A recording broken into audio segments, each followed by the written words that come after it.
Assalamualaikum warahmatullahi wabarakatuh. Innal hamdalillah nahmaduhu wa nasta'inuhu wa nastaghfiruh wa na'udzu billahi min shururi anfusina wa min sayyiati a'malina. May yahdihillahu fala mudilla lahu wa may yudlil fala hadiya lahu. Asyhadu an la ilaha illallah wahdahu la syarika lahu iqraran bihi wa tauhidan. Wa asyhadu anna Muhammadan abduhu wa rasuluhu sallallahu alaihi wasallam tasliman mazida. Ya ayyuhalladzina amanu taqullaha haqqa tuqatih wa la tamutunna illa wa antum muslimun. Fa inna asdaqal hadithi kitabullah wa khairal hadi hadi Muhammadin sallallahu alaihi wasallam. Wa syarrul umuri muhdatsatuha fa inna kulla muhdatsatin bid'ah wa kulla bid'atin dhalalah wa kulla dhalalatin finnar. Amma ba'du fa inna asdaqal hadithi kitabullah wa khairal hadi hadi Muhammadin sallallahu alaihi wasallam wa syarrul umuri muhdatsatuha fa inna kulla muhdatsatin bid'ah wa kulla bid'atin dhalalah wa kulla dhalalatin finnar.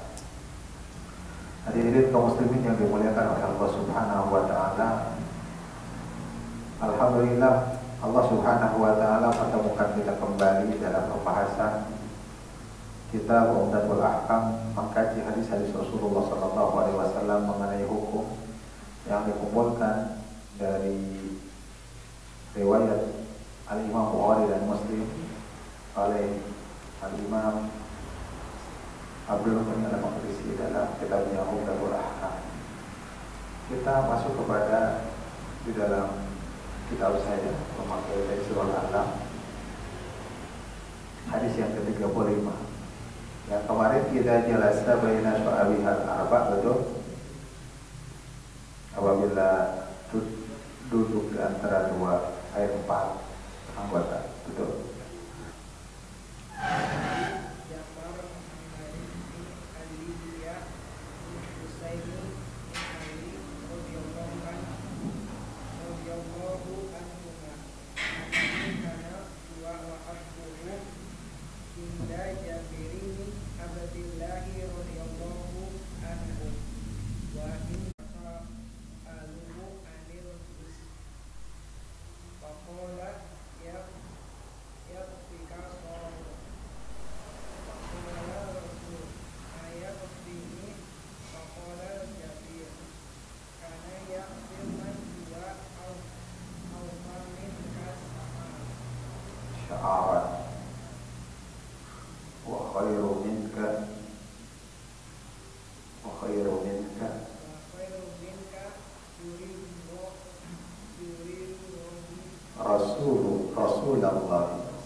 Alihi, kalau di bawah tasdid itu kasroh.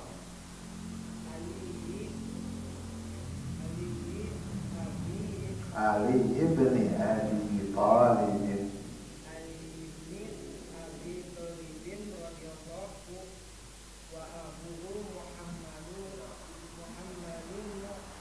Hanafiyyah. Baik.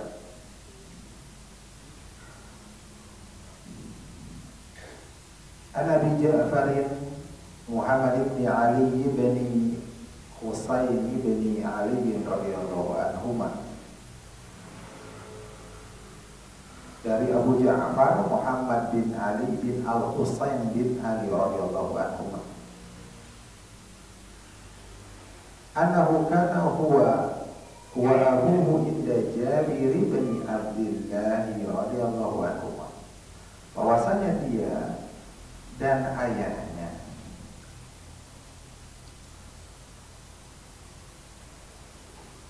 bersama Jabir bin Abdullah, semoga Allah beri kepada keduanya. Wa indahu qaumun, dan di sisinya ada kaum, jadi di antara orang-orang banyak.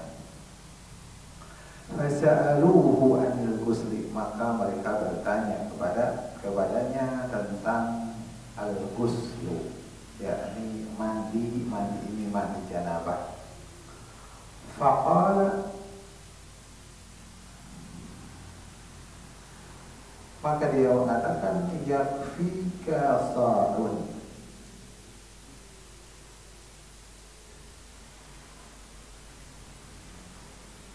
cukup bagimu satu sa', berarti tentang ukuran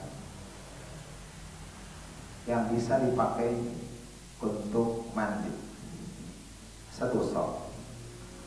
Faqala rajulun, lantas ada seseorang yang berkata, karena bertanya kepada Jabir bin Abdullah ini di hadapan orang-orang, "Mayak ini itu tidak mencukupkanmu?" Faqala Jabir, maka Jabir bin Abdullah mengatakan, "Kana yakfi man huwa awfa minha sya'ran." Satu sa' itu cukup kepada orang yang lebih lebat rambutnya dibandingkan kamu, wa khairu minka, dan lebih baik daripada kamu. Yang dimaksud adalah Rasulullah sallallahu alaihi wasallam. Tsumma ammana bi thawbin, kemudian beliau pun mengimami kami bi thawbin, memakai satu lembar pakaian. Wa fi lafdin, dalam lafaz yang lain,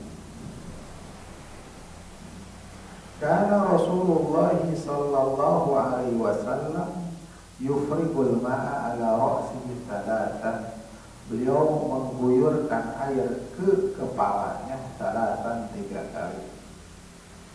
Qala al-musannifu, berkata penyusun, ar-rajulul ladzi qala ma yakfini, seorang yang berkata hal itu tidak mencukupkanmu, satu sa' untuk mandi tidak cukupkan itu, huwa Al-Hasan bin Muhammad bin Ali bin Abi Thalib. Hasan bin Muhammad bin Ali, cucunya Ali berarti ya, bin Abi Thalib. Wa abuhu Muhammad bin Al-Hanafiyah, dan ayahnya adalah Muhammad bin Hanafiyah. Jemaah sekalian yang dimuliakan oleh Allah Subhanahu wa taala, Abu Ja'far dan ayahnya bersama sahabat yang mulia yaitu Jabir bin Abdullah, dan di sisinya ada kaum, banyak orang, dan bertanya kaum tersebut kepada Jabir tentang apa yang cukup, ya, ukuran air yang cukup dalam mandi janabah. Maka kata Jabir menjawab, yakfika sa'un, cukup bagimu satu sa' saja. Dan Al-Hasan bin Muhammad bin Hanafiyah bersama kaum, bersama orang-orang yang lain, jamaah yang lain di sisi Jabir, maka mengatakan innal hadzal qadra la yakfini lil muslimin ajaba, sesungguhnya ukuran tersebut tidak mencukupkanku untuk mandi janabah. Maka Jabir mengatakan, menjawab, kana yakfi man huwa awwar wa aktabu minka sya'ran, itu ukuran satu sa' itu adalah cukup bagi orang yang lebih lebat, lebih tebal rambutnya dibandingkan kau. Nah, Nabi Sallallahu Alaihi Wasallam rambutnya tebal dan lebat. Wahai minka, dan lebih baik daripadamu. Artinya Rasulullah Sallallahu Alaihi Wasallam tentu melakukan suatu ibadah, melakukan suatu bersuci adalah lebih baik.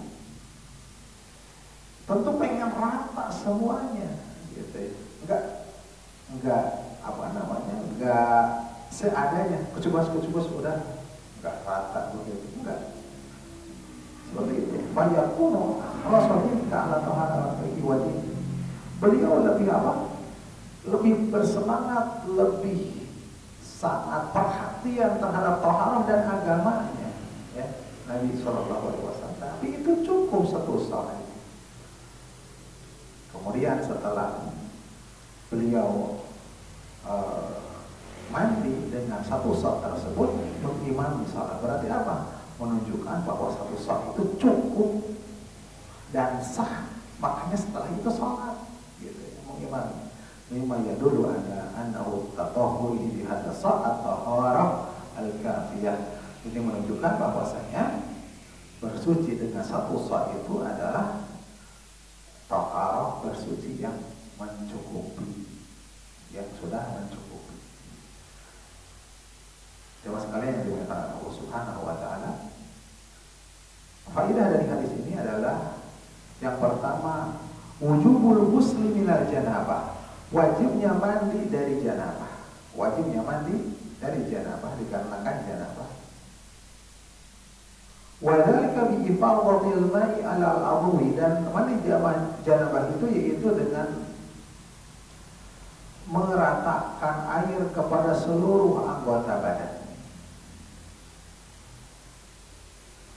Ya. Wa sailanihi, dan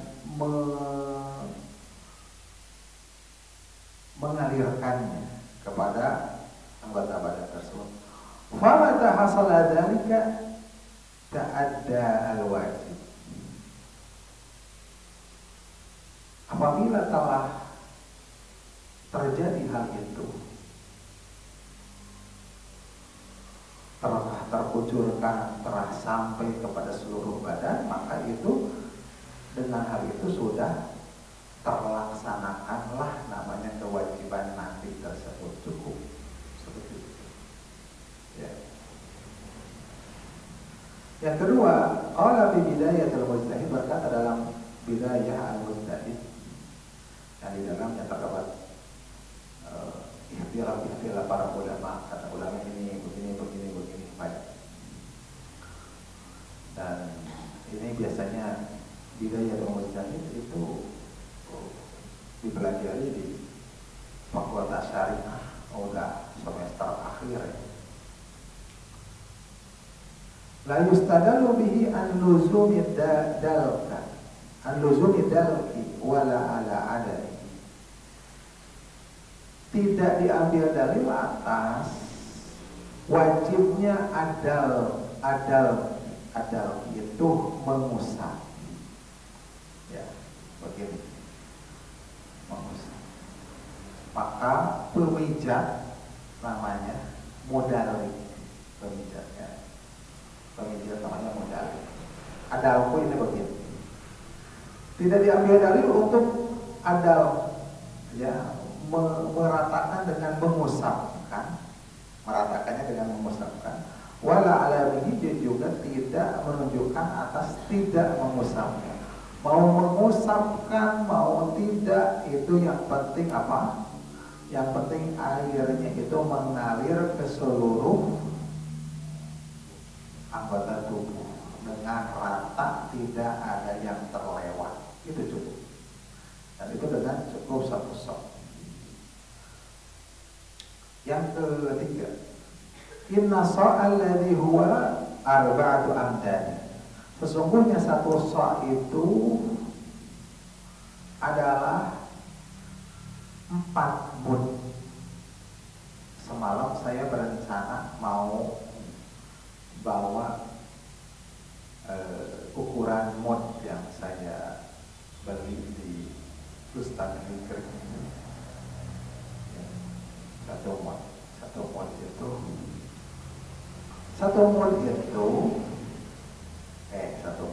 satu so itu 4 mod, 4 ada takaran. Dan itu adalah kira-kira kalau beras itu antara 2,5 sampai 3 kilo. Kebayang nggak? Kalau diisi beras terus kemudian ditimbang itu antara 2,5 sampai 3 kilo atau 29 gitu. Ya. Jadi ya, seember kecil juga lebih satu sok itu, karena 4 begitu. Segede liter juga lebih kecil dari literan, tahu ya?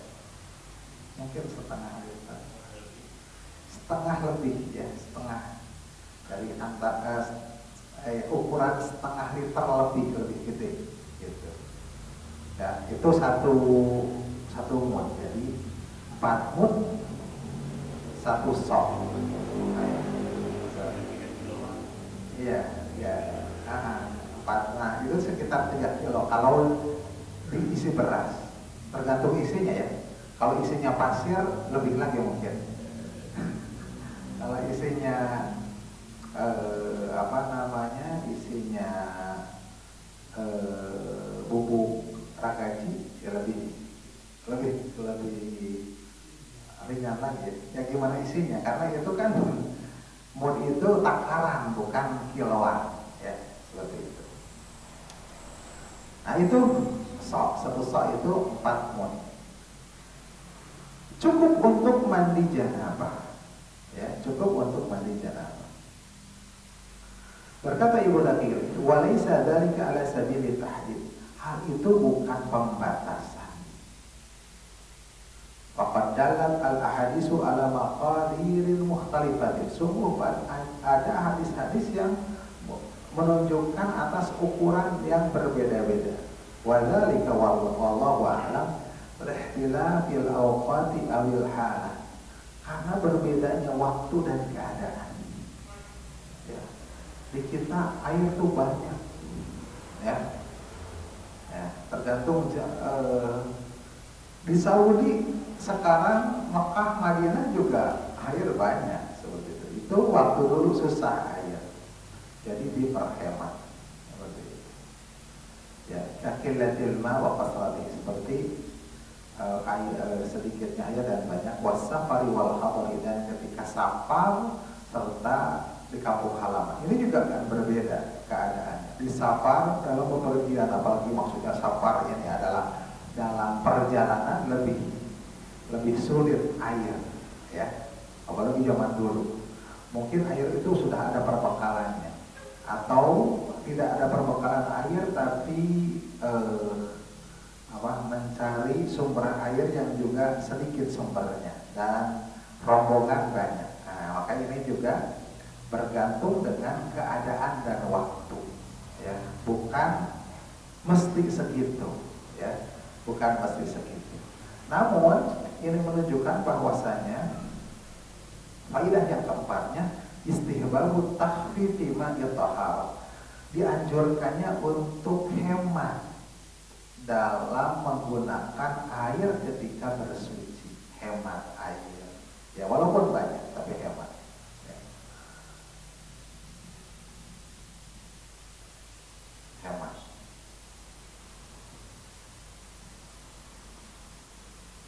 Kalau misalkan kita satu sok untuk mengguyurkan ya, sekitar 1 ember kecil yang timba itu sekitar ya, guyurkan, kan dikatakan di dalam hadis Nabi SAW tadi apa? Mengguyurkan 3 kali dari atasnya, dari kepalanya 3 sampai seluruhnya terbasahi. Kemudian kita memakai sampo dan sabun. Nah, untuk kepala beda, untuk badan beda, untuk wajah juga kita beda ya, minimalnya. Perempuan beda lagi, dia lebih banyak lagi. Mungkin untuk ketek juga beda, untuk yang lain juga beda kan? Karena kita lihat banyak botol-botolnya itu ya. Kalau laki-laki ya Kalau yang sederhananya banget, ya, karena ada suatu produk yang bisa dipakai sampo, plus dipakai muka, plus dipakai ini juga ada, betulan ada. Jadi bisa dipakai sampo, bisa dipakai wajah, dan bisa dipakai ini, kan hemat itu. Pakai di piring juga boleh. Ya, tapi minimalnya itu sampo sama badan, misalkan sama untuk wajah. Kita sampoin, kita badan semuanya disabun, kemudian muka pakai sabun muka, kemudian satu sok lagi. Ya, itu juga kategorinya hemat di kita. Atau mungkin antum berada masih kene asana rempel kene seperti itu tuh ya. Tapi diusahakan hemat, artinya tidak gejubur kebuang, ya, tapi benar-benar ke badan seperti itu kan, dianjurkan, disunahkan seperti itu. Ternyata ini adalah bab terakhir dalam mandi janabah. Saya kira masih ada. Tahu cuma satu hadis lagi ditamatkan kemarin. Kita masuk kepada bab baru, babut tayammum.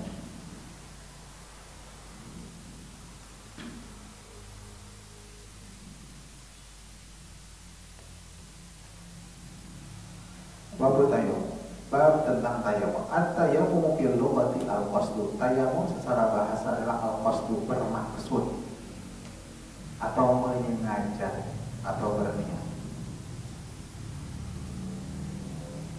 Allah Subhanahu wa taala berfirman, "Wala aminal baital haram." Dan tidaklah mereka bermaksud atau menuju ke Baitul Haram. Aminah, amma ditambah ta, daya, mama, ini kata dasar ya.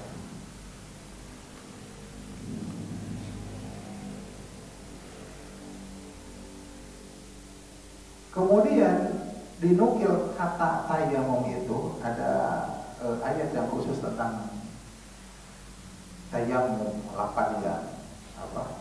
lapan yang berbunyinya tayammum.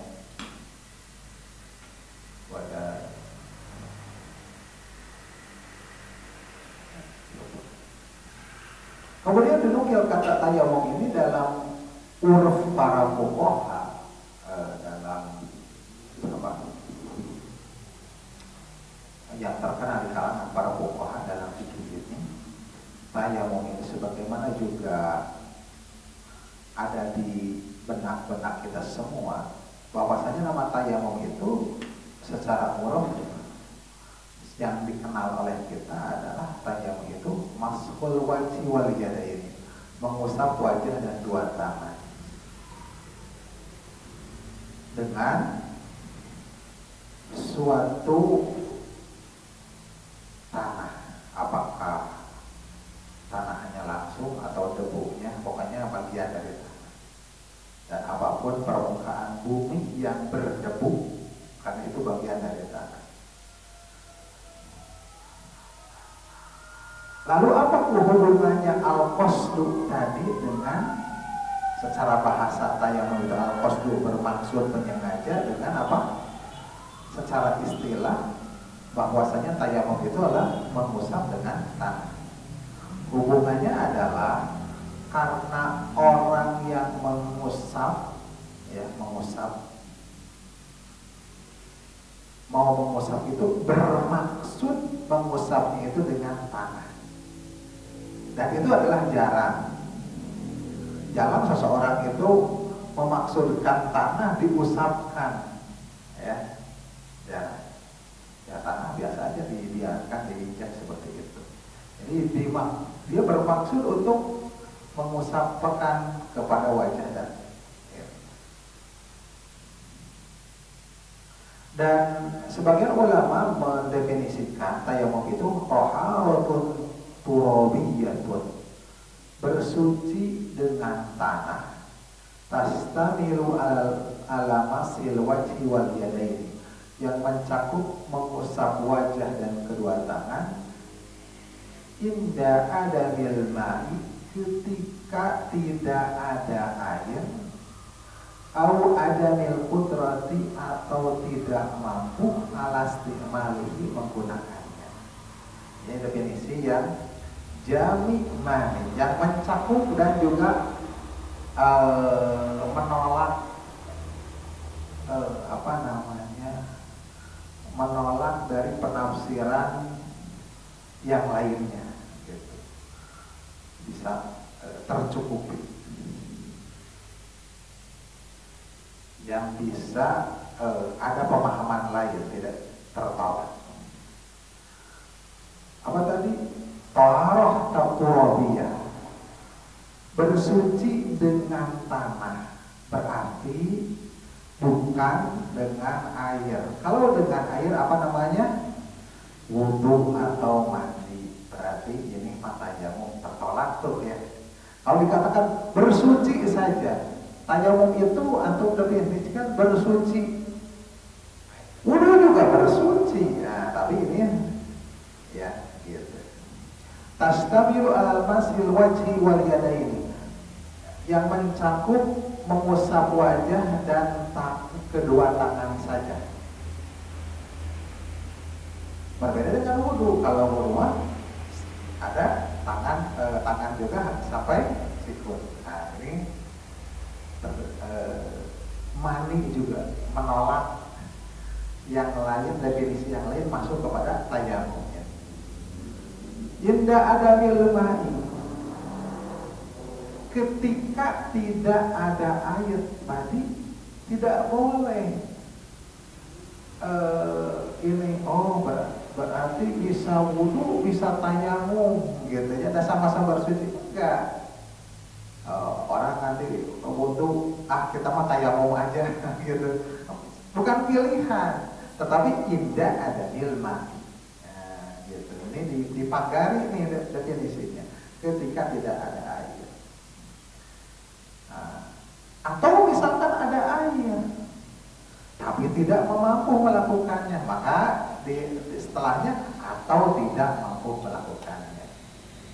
Airnya mah ada tapi tidak mampu untuk melakukannya, lemah, terbaring di ICU, gimana melakukannya? Ya. Atau luka, ya, tangan, kalau kena air akan jadi apa namanya, kata perawat apa, uji basah jadi apa, kalau luka infeksi, itu kan tidak mampu untuk menggunakannya.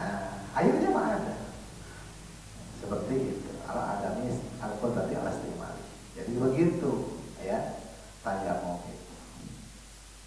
Dan ini adalah termasuk dari kehususan, keistimewaan umat Nabi Muhammad ini. Tidak ada umat Nabi yang lain sebelumnya yang Allah Subhanahu wa taala mudahkan urusan. Alhamdulillah ya, Allah mudahkan, tidak harus wudu dalam keadaan tidak mampu melakukan, dalam keadaan tidak ada air, dan Allah mudahkan kepadanya dengan syariatnya ini mudah ya. Dan Allah jadikan ketika ada kesempitan ini, di sana ada kelapangan. Idza dhaqa ittasa, apabila sempit syariat ini, keadaan ini, maka ittasa menjadi luas. Nah, begitu syariat ini seperti itu.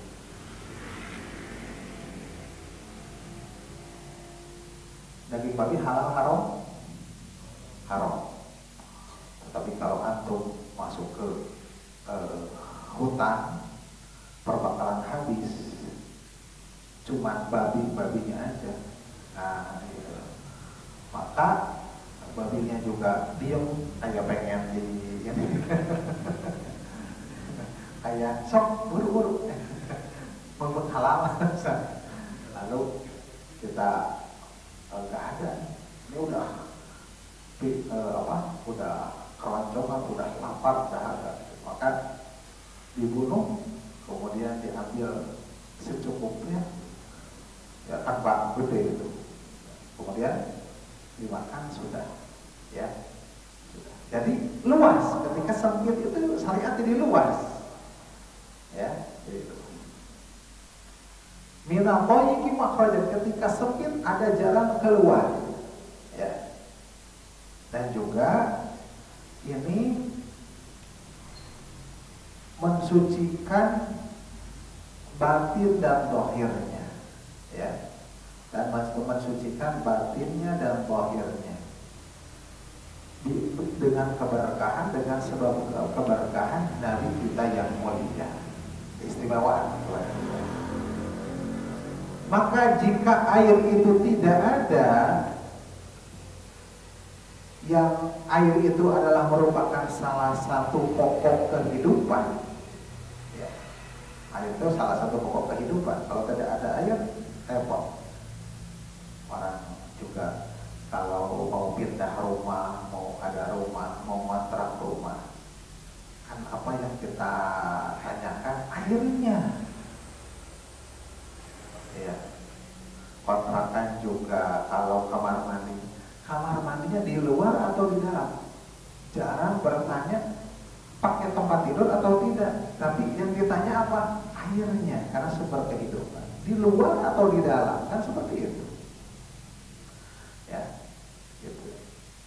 Kalau kontrak, airnya bagus atau enggak? Itu jadi pertimbangan utama, gitu. Ya. Maka kalau tidak ada air diganti dengan pokok yang kedua, yaitu apa? Tanah. Itu pokok kehidupan yang kedua. Kalau tidak ada air, tanah. Kan sumber penciptaan kita juga dari tanah dan dari air. Supaya tidak hilang taharah ini secara mutlak, ya. Jadi itu bisa toharoh gitu. Dan karena sesungguhnya air itu mensucikan zahir dan batin, ya. Zahirnya bersih, batinnya bersih. Kalau tanah gimana?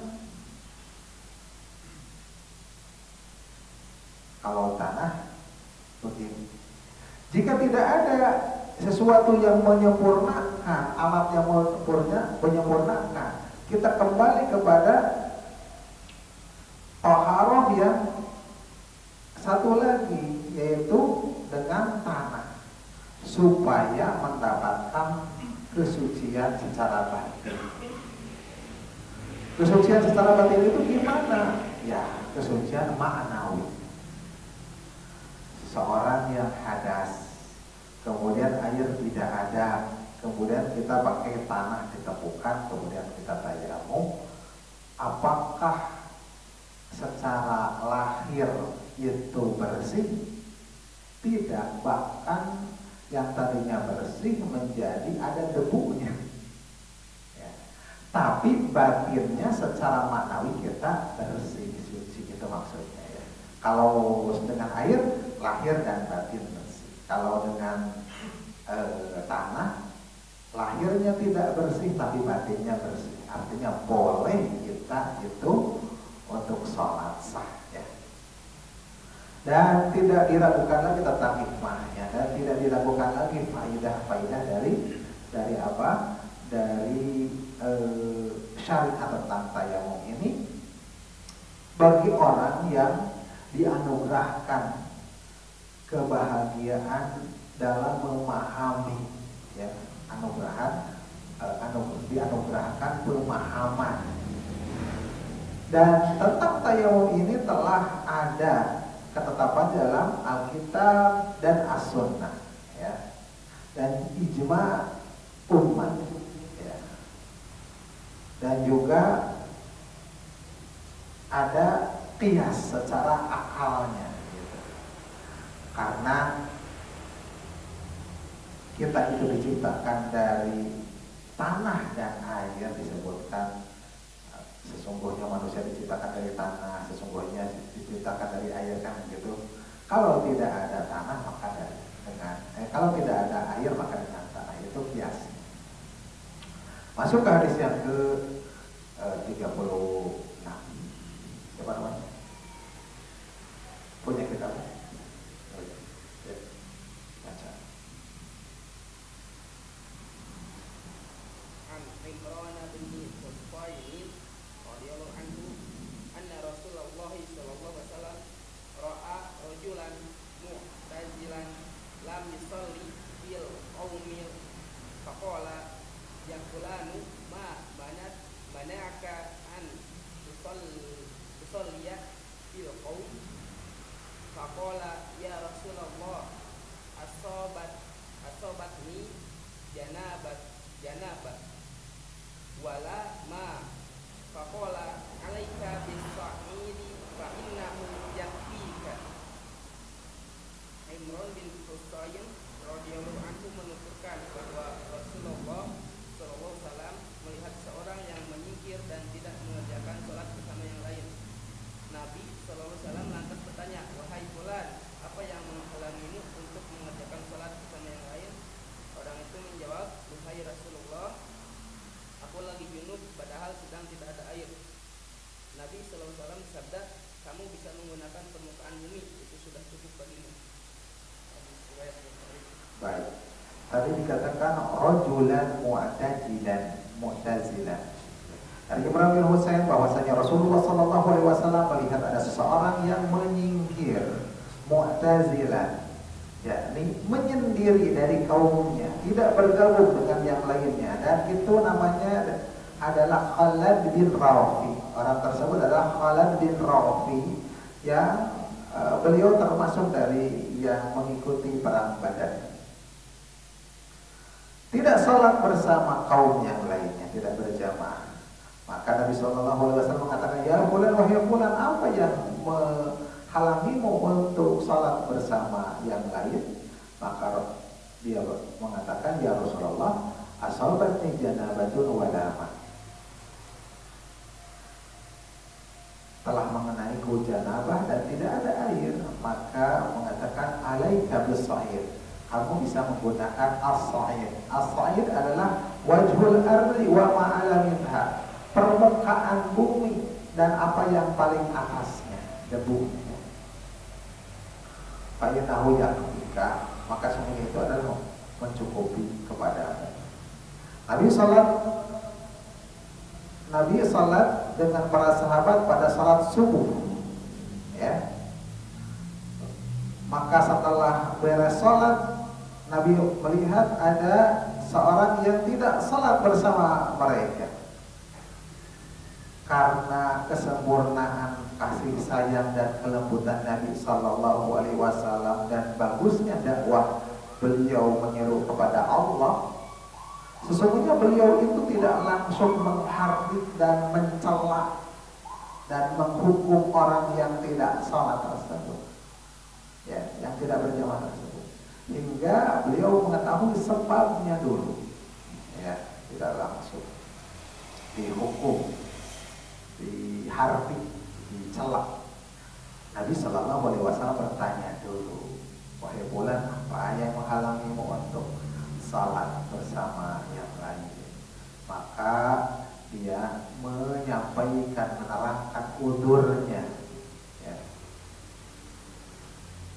udurnya, dan juga merupakan sangkaannya, ya, sangkaannya bahwa kalau janabah itu harus dengan air dalam benaknya itu, gitu. Terangkan kepada Nabi, saya janabah, kamu tidak ada air, ya udah diam, gitu ya.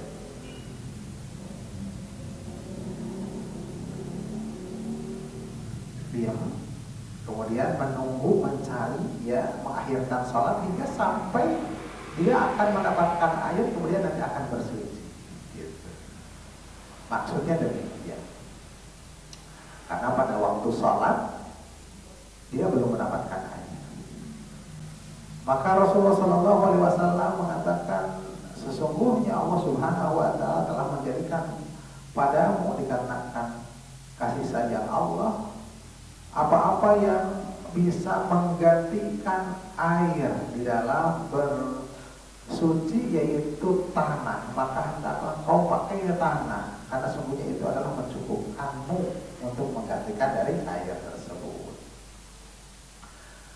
Faidah dari hadis ini Bapak Ibu sekalian yang dimuliakan oleh Allah Subhanahu wa taala, yang pertama, tayamum itu menggantikan posisi mandi dalam bersuci dari janabah. Ya.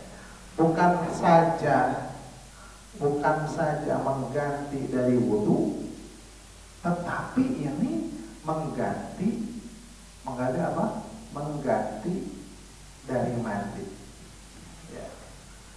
Jangan pikirannya kalau tidak wudu tayamum, tidak bisa mandi pun dengan tayamum, begitu ya. Seorang istri menunggu suaminya yang sakit, bertanya kepada seorang ustaz, bagaimana mandi janabah dari suami saya? Kenapa? Kan sakit. Iya, tapi walaupun sakit tetap mau berhubungan. Ya, ditungguin oleh istrinya. Berhubunganlah walaupun dalam keadaan sakit. Walaupun sakit tetap mau berhubungan. Timbul pertanyaan, kalau istrinya pada sehat-sehat saja, langsung aja mandi. Cuman ini suaminya tuh ngalempreh dina dalam keadaan terbaring sakit, gimana kan gitu. Wudu juga enggak. Nah, itu timbul pertanyaan. Tanyakanlah kepada seorang ustaz, sama ibu itu juga cukupku tayamum. Oh gitu ya. Kenapa? Karena dalam benak kebanyakan orang tayamum itu mengganti dari wudu, padahal itu mandi juga. Jadi suaminya tayamum juga dari janabah. Ya, seperti itu. Yang kedua,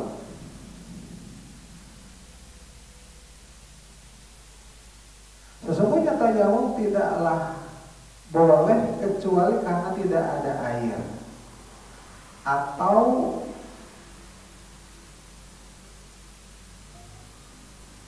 bermadarat apabila menggunakan air. Ya. Madarat kalau menggunakan air itu seperti keadaan sakit, keadaan luka, seperti itu ya. Dan laki-laki tersebut telah menerapkan udhurnya, yaitu apa? Tidak adanya air, alasannya itu. Yang tadi, siapa namanya? Khalid bin Rafi. Maka Nabi Sallallahu Alaihi Wasallam menyetujui atas hal itu, ya, menyetujui atas hal itu. Jadi menyetujui untuk tayamum. Yang ketiga faedahnya, tidak boleh bagi orang yang melihat ada suatu kesalahan di dalam beramal untuk cepat-cepat menghardik atau mencela, ya.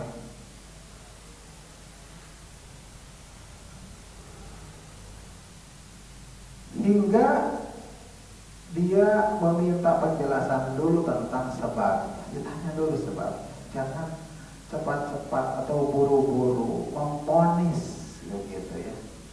Seperti apa yang tadi terjadi. Mungkin saja dia itu mempunyai udhur, mempunyai alasan.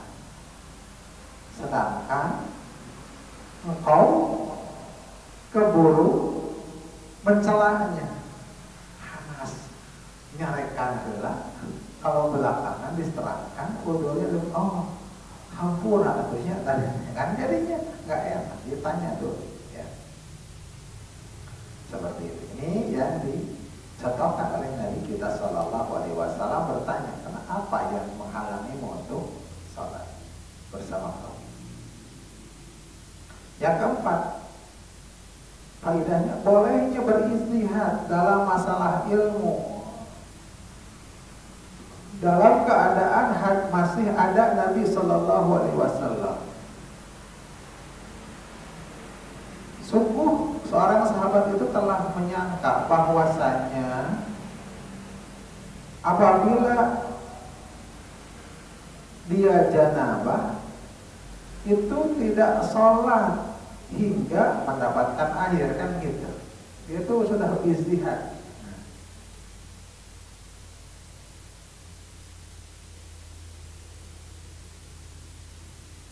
Dan dalam benaknya menafsirkan ayat tentang tayamum itu hanya untuk hadas kecil saja dalam benaknya, gitu. Pemikiran seperti itu. Tidak apa-apa punya pemikiran dulu seperti itu, karena di zaman Nabi, kalau ada yang salah pasti Nabi Shallallahu Alaihi Wasallam luruskan, ya, luruskan. Kalau tidak langsung ketemu, turun ayat tadi. Hadis yang selanjutnya.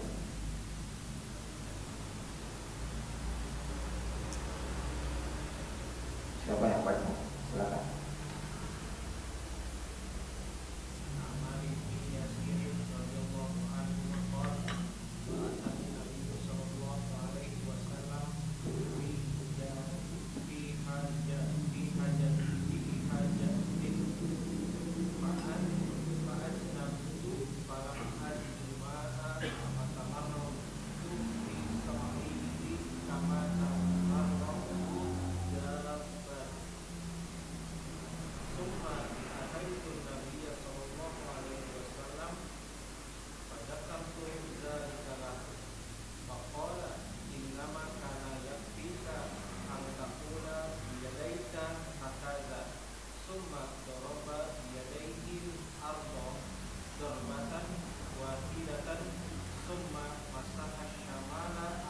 Shimal di bawah tasdid, baris di bawah tasdid adalah kasroh.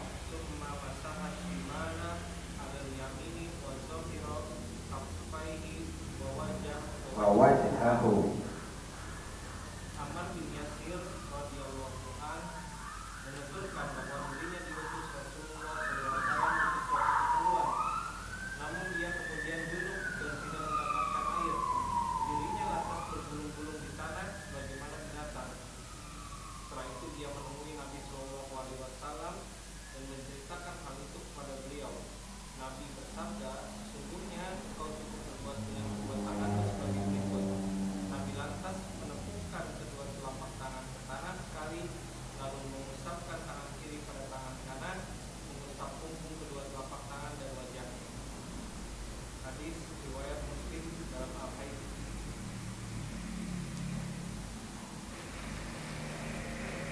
Baik. Dari Ammar bin Yasir, semoga Allah meridai kepada keduanya. Nabi Shallallahu Alaihi Wasallam mengutusku dalam suatu keperluan. Fa'ajna betul, maka aku junub. Falam ajidil ma'a, dan aku tidak mendapatkan air. Fatamarrabtu fis sa'idi kama tamarrabud dabatu, maka aku berguling-guling di atas permukaan tanah sebagaimana berguling-gulingnya binatang. Kemudian aku datang kepada Nabi Shallallahu Alaihi Wasallam dan aku terangkan hal itu kepadanya. Maka Nabi Shallallahu Alaihi Wasallam mengatakan, Inna makana yaktika antakula biyadaika hakada. Sesungguhnya cukup bagimu untuk melakukan dengan tanganmu begini. Kemudian beliau memukulkan kedua tangannya ke bumi, ke tanah, satu pukulan, kemudian mengusapkan tangan kirinya ke tangan kanannya,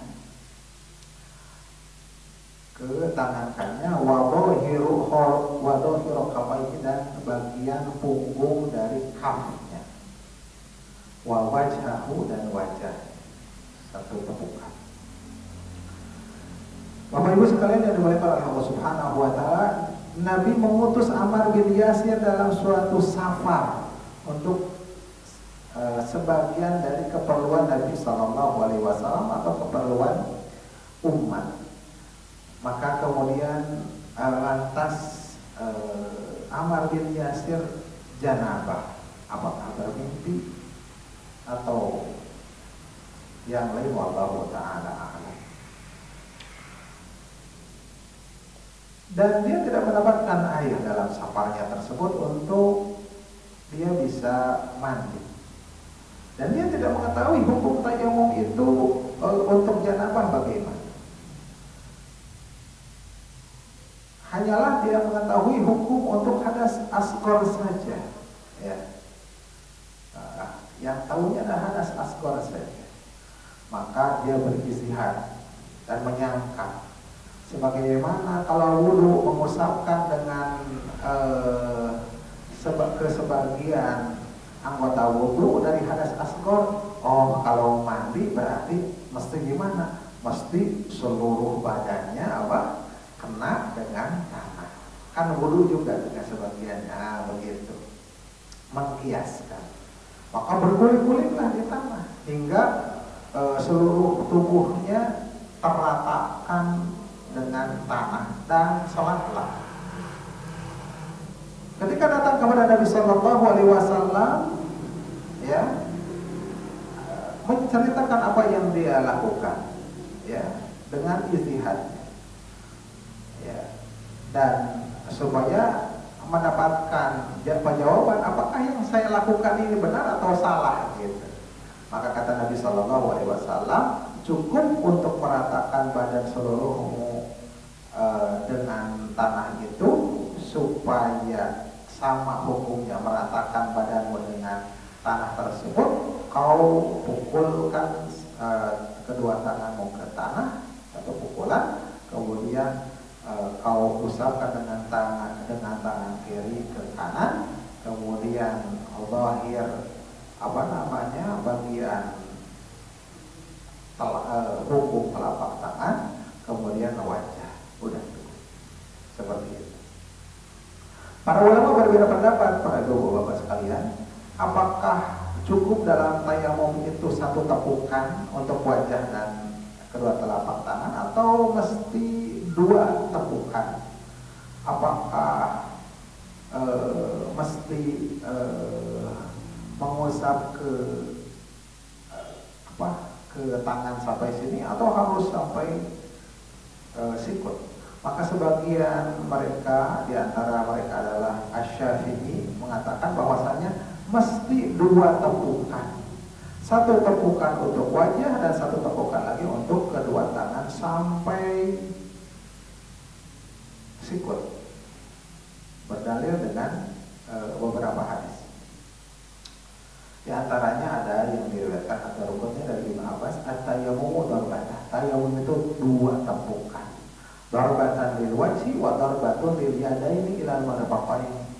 Ya, ada hadis. Nah, satu tepukan lagi untuk kedua tangan sampai kedua sikut. Tabrani dalam Al-Kabir dan Imam Al-Baihaqi.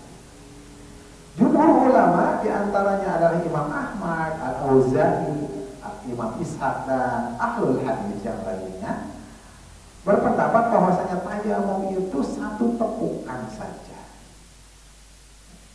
dan tidak diusapkan kecuali untuk wajah dan dua telapak tangan saja, berdalil dengan hadis-hadis yang sahih, di antaranya hadis Ammar ini, ya. Berkata Ibnu Hajar, wa kana Ammar yufti bihi ba'da zaman Nabi sallallahu alaihi wasallam. Dan keadaan Ammar itu memfatwakan dengannya setelah zaman Nabi sallallahu alaihi wasallam. Wa rawi lil hadis a'rafu bi wuradi. Dan rawi hadis lebih mengetahui tentang maksud apa yang dikatakan oleh Nabi sallallahu alaihi wasallam. Karena apa? Yang meriwayatkan itu, yang mendengar itu lebih paham. Wajabu, dan membantah kepada hadis-hadis yang menerangkan tentang dua pukulan, yang satu pukulannya untuk sampai 2 sikut, ya, karena di sana ada pembicaraan yang masyhur, ya, dibicarakan tentang hadis tersebut.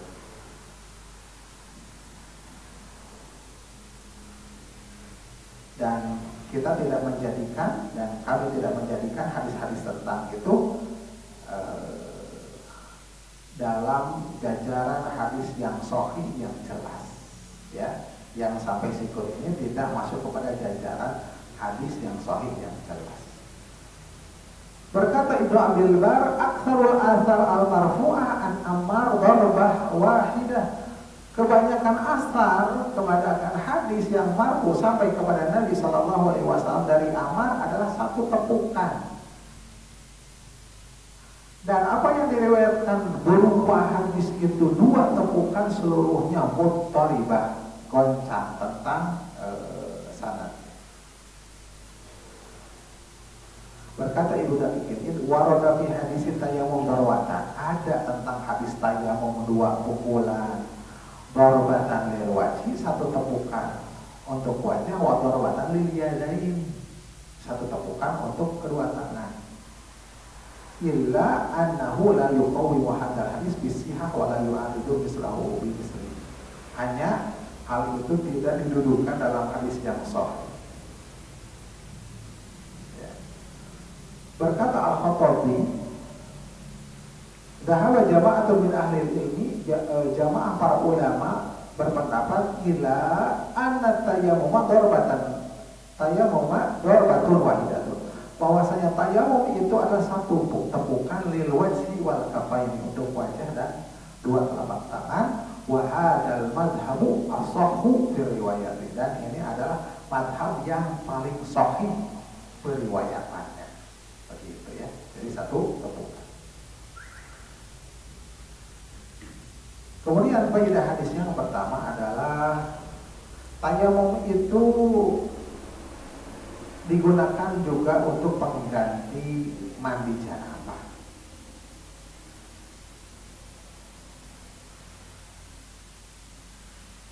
Yang kedua, hendaklah mencari air terlebih dahulu sebelum bertayamum. Cari dulu, baru kalau tidak dapat tayamum. Yang ketiga, tata cara tayamum yaitu 1 tepukan ke bumi atau bagian bumi atau bagian berdebu 1 kali saja. Kemudian mengusapkannya ke wajah dan kedua telapak tangan.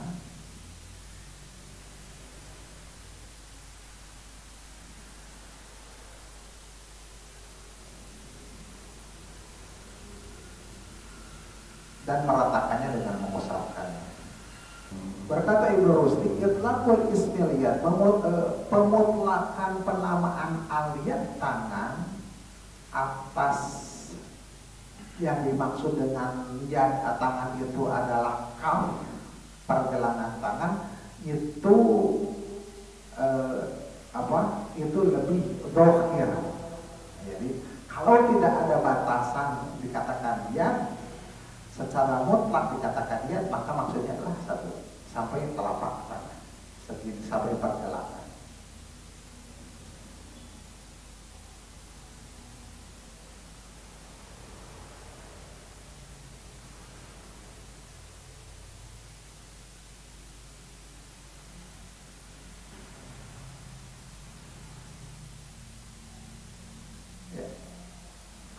As-San'ani mengatakan bahwasanya atop dalam riwayat-riwayat hadis, misalkan wajah wajadayan, itu namanya atop atau ya atop, pakai dan seperti tadi dorobat yadil Allah berbatul alim summa masasimal al-jamin, itu pakai summa kemudian.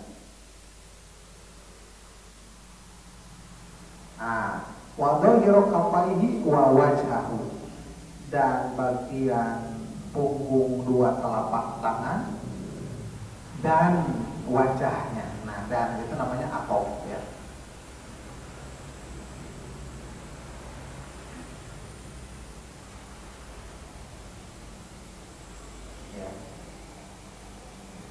Dalam riwayat dalam hadis ini maksud digunakan dengan kata waw, dengan huruf waw, dan berfaedah atau secara mutlak, dan datang juga dengan fa atau itu, atau juga dengan summa. Kalau summa jelas kemudian, berarti urutannya.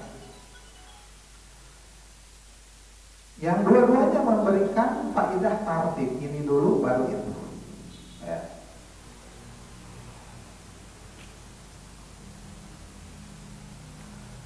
Dan tidak ada dari wari dari Nabi Sallallahu Alaihi Wasallam, riwayat dari Nabi Sallallahu Alaihi Wasallam mendahulukan dua tangan daripada wajah ya. Tidak dalam ucapan Nabi Sallallahu Alaihi Wasallam dan tidak juga dalam perbuatan Nabi Sallallahu Alaihi Wasallam.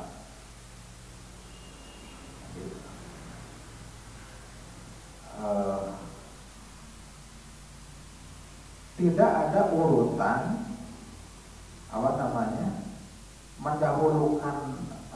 mendahulukan mengusap tangan dibandingkan yang selanjutnya adalah wajah. Karena di dalam hadis ini juga summa masaha shimal alal yamin, kemudian mengusap bagian kiri ke kanan, wa dhahiru kaffaihi, dan dohir dan punggung kafnya, wa wajhahu, dan wajahnya. Apakah waw itu menunjukkan tartib urutan? Tidak. Kalau summa atau fa menunjukkan urutan. Nah, dikatakan kata Ibnu Daqiq, kata siapa tadi? Kata As-San'ani, tidak ada wari dari Nabi Sallallahu Alaihi Wasallam mendahulukan tangan dulu atas wajah. Tidak juga perkataan, tidak juga perbuatan. Kalau wa tadi tidak menunjukkan, karena dan, gitu ya, paham? Gitu. Jadi yang diusap apa dulu? Wajah dulu, baru kedua tapak tangan. Yang kelima, bahwasanya tayamum adalah untuk hadas akbar, sebagaimana tayamum juga untuk hadas asghar, dalam tata cara dan hukumnya pun sama ya. Tayamum dikarenakan janabah begitu, tayamum dikarenakan hadas asghar karena buang air kecil, buang air besar juga sama. Yang keenam adalah ijtihad dalam masalah-masalah ibadah. Ada ijtihad seperti tadi Salman Al-Farisi, Ammar bin Yasir Ammar bin Yasir berijtihad, boleh. Adanya ijtihad di dalamnya, walaupun salah. Yang ketujuh, sesungguhnya mujtahid apabila melakukan ijtihad pada suatu yang salah hasilnya ya, dan melakukan ibadah setelah itu, kemudian selanjutnya menjadi jelaslah kebenaran setelah itu, maka sesungguhnya dia tidak usah mengulangi lagi karena itu hasil ijtihad. Jadi yang guling-guling tadi, kemudian sholat, kemudian lapor kepada Nabi Sallallahu Alaihi Wasallam, benar tidak ini? Oh salah, harusnya kamu itu cukup. Nah, karena dia sudah ijtihad, berpikir dan sebagainya, tidak usah mengulang lagi karena itu hasil dari ijtihad begitu. Ya. Kemudian kita habisinnya biar tidak tersisa satu hadis seperti bab janabah. Silakan.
kafatan.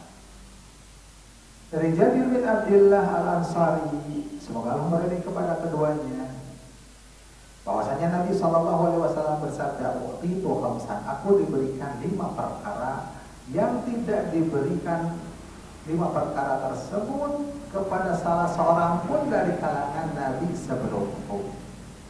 Yang pertama, nusirtu biru'li masirata syahrin, aku ditolong dengan diberikan rasa takut kepada musuh sejauh perjalanan 1 bulan.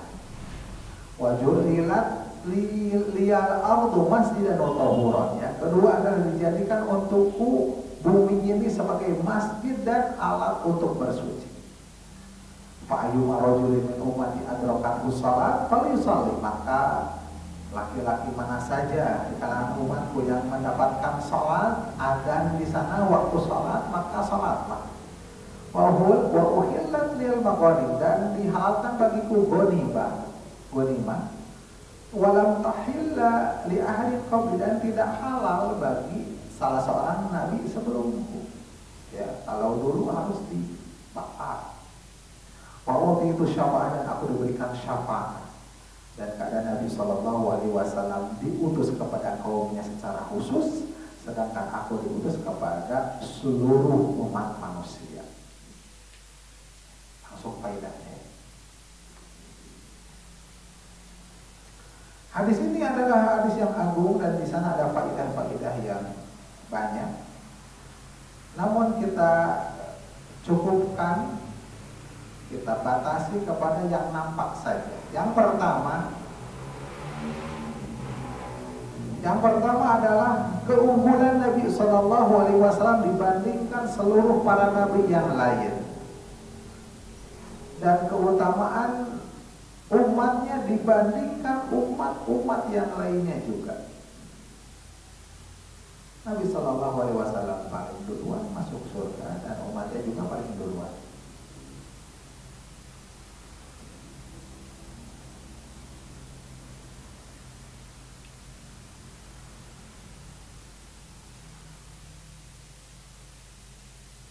Yang kedua, menghitung-hitung nikmat Allah Subhanahu wa Ta'ala kepada seorang hamba.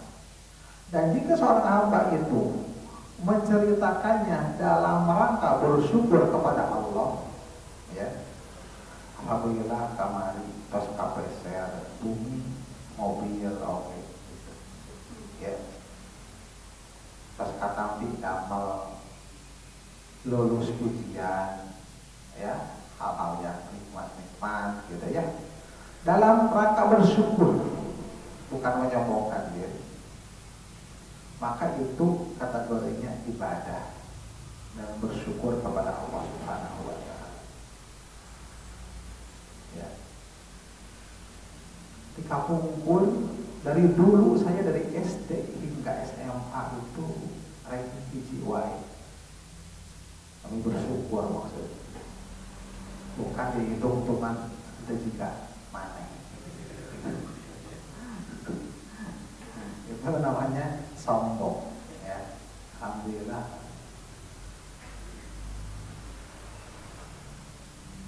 Yang ketiga, tentang keadaan Nabi SAW disebutkan ditolong dengan diberikan rasa takut kepada musuh, gentar duluan. Mau ada penyerangan sebulan lamanya itu udah gentar duluan. Dan juga dihalalkan baginya ghanimah, dan juga diutus kepada manusia seluruhnya, dan diberikan syafaat, dan dijadikan tanah ini untuk umatnya adalah masjid, bisa dipakai sholat dan juga alat bersuci. Itu semuanya adalah merupakan keistimewaan Nabi SAW. Ya. Dan ada ulama yang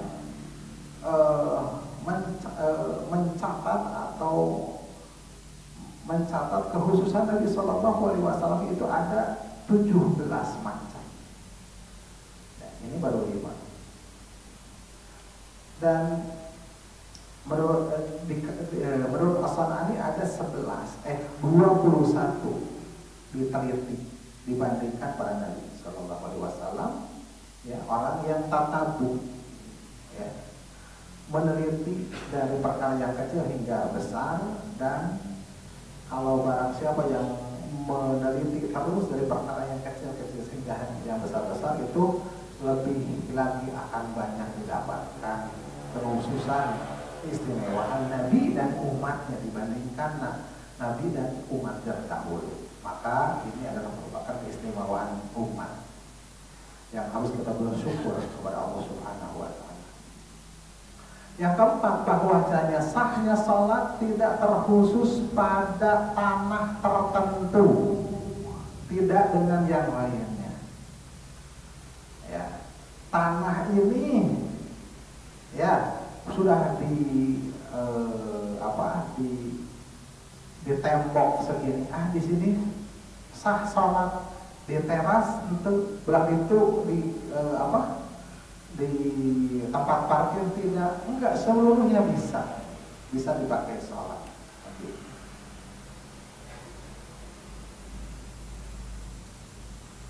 Kemudian yang kelima, bahwasanya hukum asal tentang tanah bumi ini adalah suci, baik untuk sholat maupun tayamum pada dasarnya, kecuali tempat-tempat yang dikecualikan, di kamar mandi, di kandang unta, seperti itu.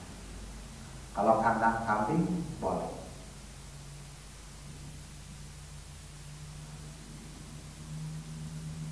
Kandang ayam boleh.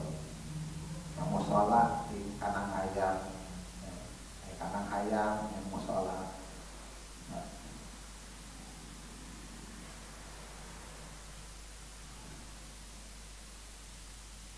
Yang keenam, sesungguhnya setiap bumi tanah itu layak untuk tayamum, ya. Mau dalamnya, mau bagian atasnya, mau tanah di Lembang, tanah Sumedang, ya, sama saja.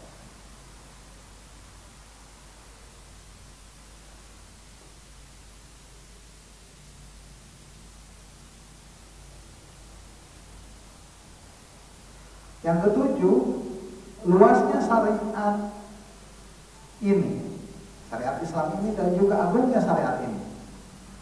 Oleh karena itu dijadikan syariat ini untuk menata alam ini, mengatur alam ini seluruhnya, dalam rangka untuk beribadah kepadanya, dan juga dalam rangka untuk bermuamalah dengan berbagai perbedaan zaman dan juga perbedaan negara, ya. Tetap syariatnya seperti itu berlaku dari dulu hingga sekarang, zaman kolonial sampai milenial, zaman batu sampai zaman Orde Baru, ya. Sama.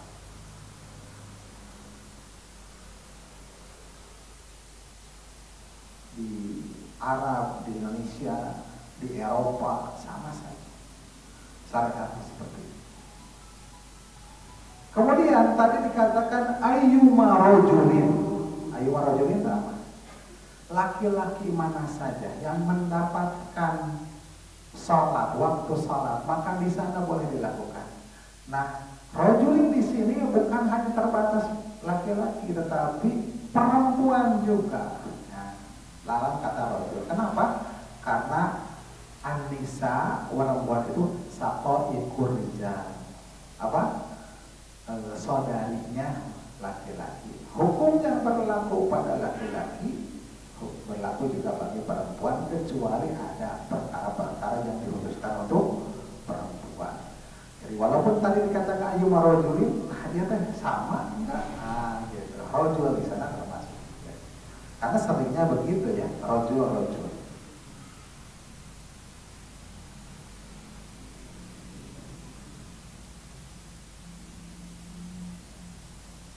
Berkata Imam As-Sanani yang ke-9, Sesungguhnya dikhususkan perjalanan jarak 1 bulan, tidak disebutkan jarak perjalanan lebih daripada itu, ya, selalu jarak sebulan, perjalanan sebulan disebutkan, karena tidak ada peperangan atau permusuhan yang terjadi itu lebih banyak perjalanan daripada 1 bulan. Itu maksudnya kan, kalau mau menyerang, jarak perjalanan dan jarak jauhnya perjalanan tersebut. Ya, tidak ada yang lebih daripada itu. Ya. Maka kebanyakannya dengan ungkapan jarak 1 bulan perjalanan. Demikian bab tayamum habis. Tinggal masuk kepada babul haid, bab tentang haid. Wassallallahu ala nabiyina Muhammadin wa ala alihi wasallam.